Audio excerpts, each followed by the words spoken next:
Hi, I'm Joy Bardowell. Welcome once again to Truth Unraveled. Today's study will be a progression of understanding why Daniel did not eat the king's delicacies. What I find that as I get to this point, this is 2 Kings chapter 17, that's the book I'll be dealing with today.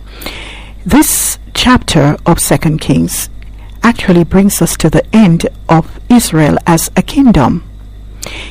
Israel will no longer be a kingdom from this time onward. In fact, the true Israelites no longer will live in the land of Israel from this point onward. They are completely replaced by Babylonians, Avites, and Shepherdites. So therefore they are not Israelites that were left in the land. Judah, which is the lineage that Daniel came through, by the time we get to the book of Daniel, Judah would no more be a kingdom either, but just a province under the rule of Babylon. But as for Israel, Israel will completely cease to be a kingdom. So that's what we're going to be looking at today. And it's important to go through the study because over time I've heard many persons say that in 1948, when Israel gained independence, there was a prophecy that we've recorded in the book of Isaiah that many preachers have referred to say that God had, when they gained independence and you found that people were moving back to the land of Israel, they say that that is a prophecy that the Israelites have regained possession of Israel. But that's not true. Because what you find when you read this chapter, you'll find that this is going to show us that Israel became like a needle in a haystack, as it were, from here on. So they are not found. That's why you'll find sometimes people talk about the lost tribe of Israel, and that's exactly what happened. So we're going to be looking at that, and let us go right into the study. But for that, let us have a word of prayer. Father God in heaven, take a hold of your truth and enlighten our minds and cause us to increase in wisdom so that we will truly live by your word, as I give you thanks in your name. Amen. Now at this point I'm going to go through 2 Kings chapter 17 from reading from the New Jerusalem Bible to give a backdrop, which is verse 1 to 4. Then I'll go back and just take up some of the various versions to give you a breakdown in the various verses. Now let's read 2 Kings 17, the reign of Hoshea in Israel, which is between 732 to 724 BC. Verse 1. In the 12th year of Ahaz, king of Judah, Hoshea, son of Elah, became king of Israel in Samaria, and reigned for 9 years. He did what was displeasing to Yahweh, though not like the preceding kings of Israel. Shalmaneser, king of Assyria, made war on Hoshea, who submitted to him and paid him tribute. But the king of Assyria discovered that Hoshea was playing a double game with him. He had sent messengers to Seus, to the king of Egypt, and had not, as in previous years, handed over the tribute to the king of Assyria. For this the king of Assyria imprisoned him in chains. Now let's read from the Living Bible, 2 Kings chapter 17, verse 1. New king of Israel, Hoshea, father's name Elah, length of his reign 9 years, in Samaria. Character of his reign evil, but not as bad as some of the other kings of Israel. Reigning in Judah at this time, King Ahaz, who had been the king there for 12 years.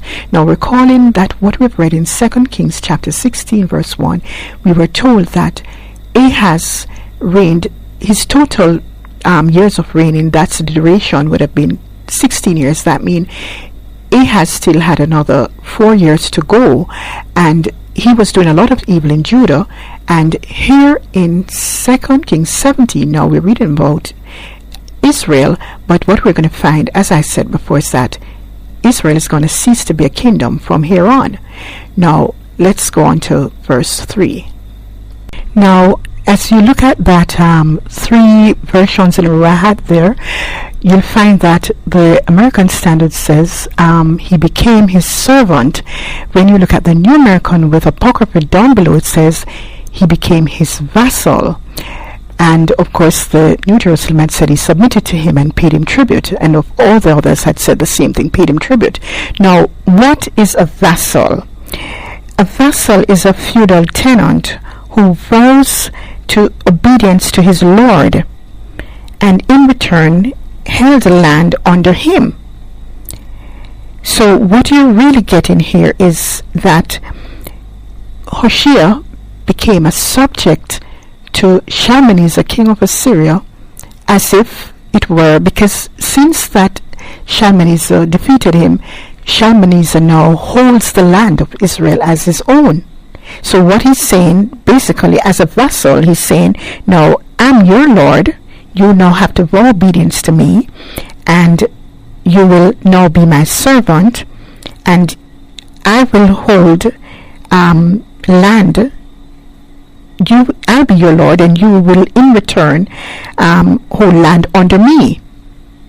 Okay, now what's the word feudal mean? It means like long-standing hatred that has been going on, and that is so true, because as you go through the rest of the study all the way to Daniel, you're going to find that Assyria is like a thorn in the flesh of both Judah and Israel. And of course at this point you're going to find here in 2 Kings 17 that Israel is going to, their reign as kingdom is going to end under this king of Assyria, Shalmaneser.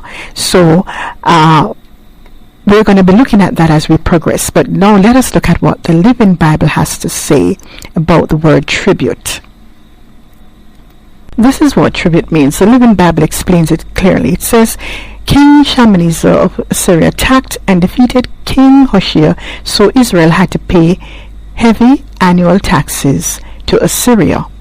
So now we understand two things. They both have to pay annual taxes to them, and basically, as a vassal to Shalmaneser, he's saying to Hoshea, now look, we actually own Israel, and really that's what's going to happen in the end, as you shall see as we progress through the study. I'll pick up the Living Bible in the right hand pane that's highlighted. It says, verse 4, then Hoshea conspired against the king of Assyria by asking King So, you look over by the New Jerusalem, it says King Seus, this says King So of Egypt, to help him to shake free from the power of Assyria, or rather to shake free of Assyria's power. But this treachery was discovered. That means as the New Jerusalem, he was playing a double game. At the same time, he refused to pay the annual tribute to Assyria, so the king of Assyria put him in prison and in chains for this rebellion. So this is what's going to lead now to Assyria taking a hold, complete hold of Israel, as we will see as we progress. Once again, I go back to the New Jerusalem. It says the fall of Samaria, 721. The king of Assyria invaded the whole country, and coming to Samaria, laid siege to it for 3 years. In the 9th year of Hoshea, the king of Assyria captured Samaria and deported the Israelites to Assyria. Did you hear that? He settled them in Hala, on the harbor, a river of Gozan, and in the cities of the Medes. So we read about the Medes and Persians when we get to Daniel. Now we're hearing about them all the way from here. Now let's look at what the Living Bible has to say about verse 5. It reads, now the land of Israel was filled with Assyrians' troops for 3 years, besieging Samaria, the capital of Israel. Let's review verse 6 again from the Living Bible. Finally, in the 9th year of King Hoshea's reign, Samaria fell, and the people of Israel were exiled to Assyria. They were placed in colonies in the city of Hala and along the banks of Harbor River in Gozan and among the cities of the Medes. Look at the reasons for this occurring. Here we read from verse 7 down to 12. Observation on the fall of the northern kingdom. Here's what it has to say, verse 7. This happened because the Israelites had sinned against Yahweh their God, who had brought them out of Egypt, out of the grip of Pharaoh, king of Egypt. Notice it's also, remember they were sending to Egypt for help, and God had taken them out of Egypt. Now listen, they worship other gods. They followed the practices of the nations which Yahweh had dispossessed for them. The Israelites spoke slightly of Yahweh their God. They built themselves high places wherever they lived, from watchtower to fortified town. They set up pillars and sacred poles for themselves on every high hill and under every luxuriant tree. They sacrificed on all the high places like the nations which Yahweh had expelled for them. Now this is the second time God is repeating the same thing. Look, I dispossess people for these same reasons, and you're doing it? Now continue. And did wicked things there, provoking Yahweh's anger. They served idols, although Yahweh had told them, this you must not do. Now I'm going to read this from the Living Bible version and see what we have. The Living Bible says, this disaster came upon the nation of Israel because the people worship other gods, thus sinning against the Lord their God, who had brought them safely out of their slavery in Egypt. They had followed the evil customs of the nations which the Lord had cast out from before them. The people of Israel had also secretly done many things that were wrong, and they had built altars to other gods throughout the land. They had placed obelisks and idols at the top of every hill and under every green tree, and they had burned incense to the gods of the very nations which the Lord had cleared out of the land when Israel came in. So the people of Israel had done many evil things, and the Lord was very angry. Yes, they worshipped idols despite the Lord's specific and repeated warnings. Let's look at the connection between verse 12 and 13. Let's read 12 again. Yes, they worship idols despite the Lord's specific and repeated warnings. Again and again the Lord had sent prophets to warn them, both Israel and Judah, to turn from their evil ways. He had warned them to obey his commandments, which he had given to their ancestors through these prophets.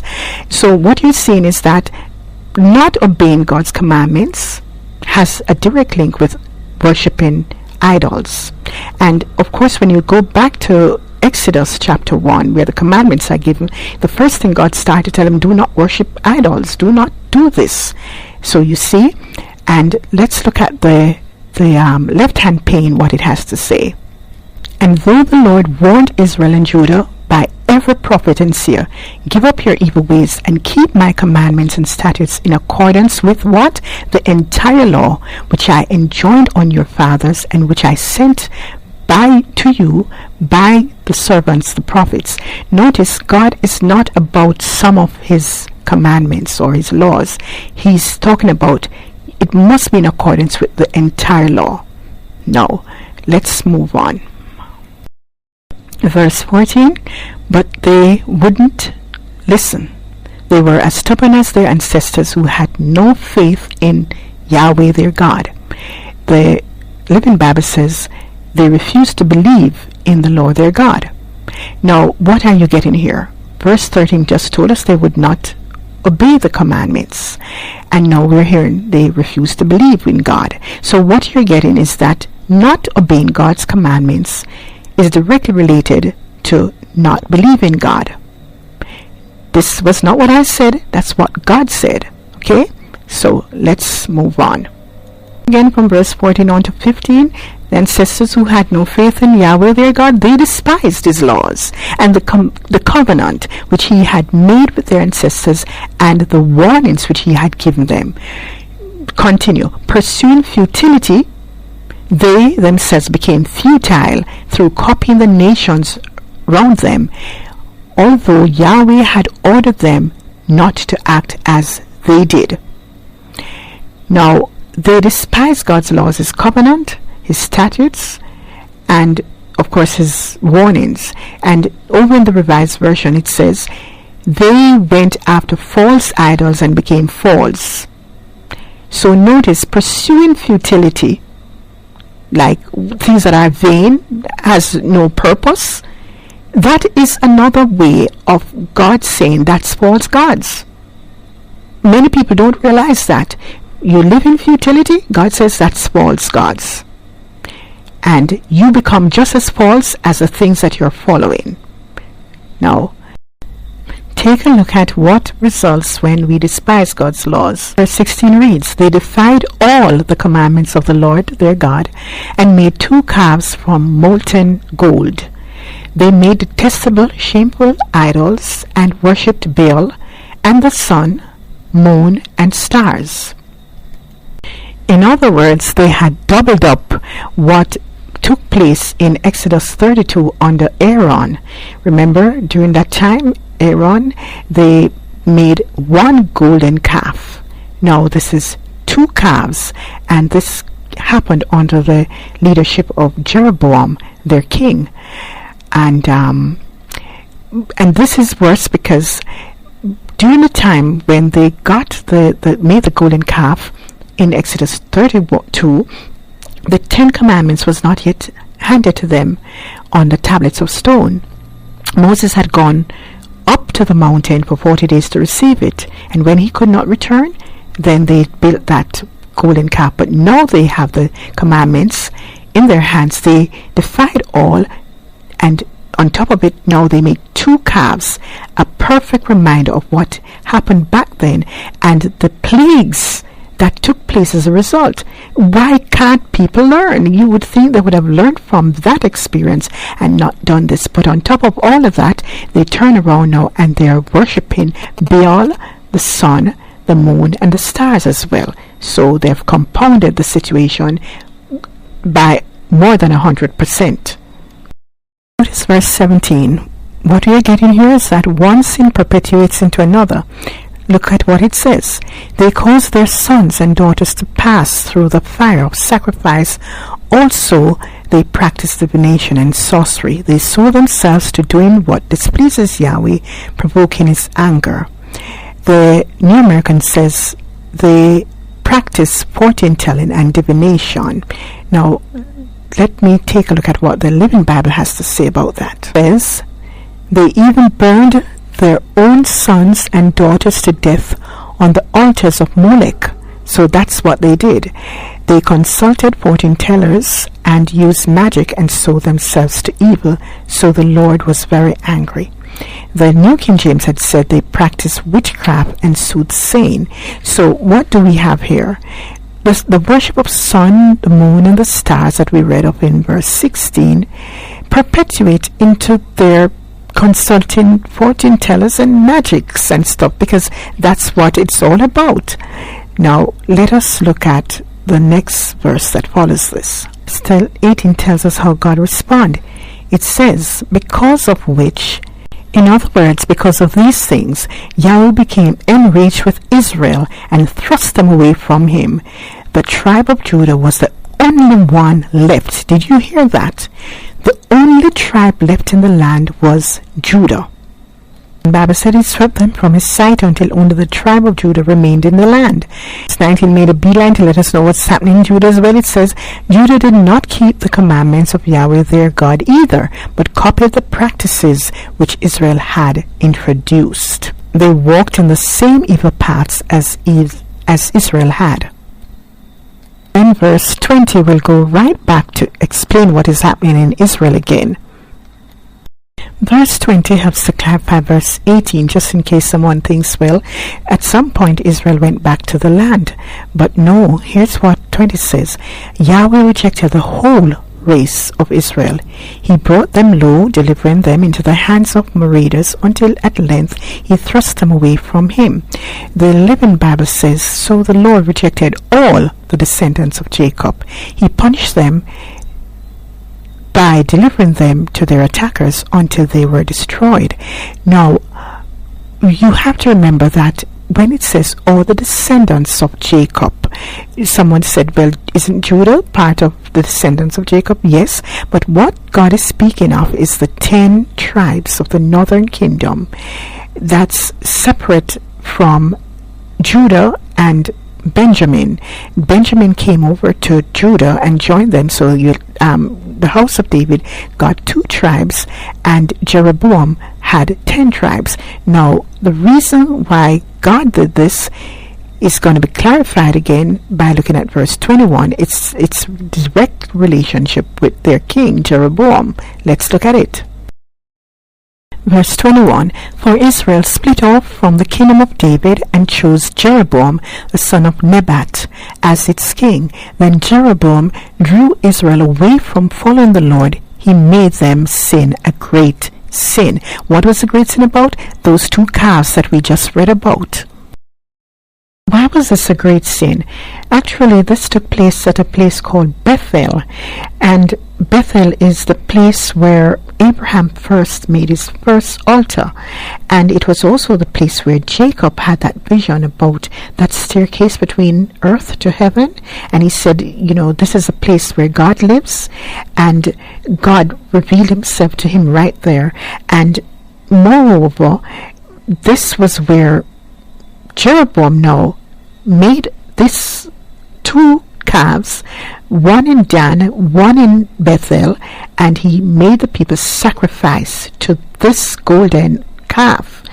And he actually said, here's your God who lead you out of Egypt. The exact words that was stated in Exodus 32 during the time of Aaron.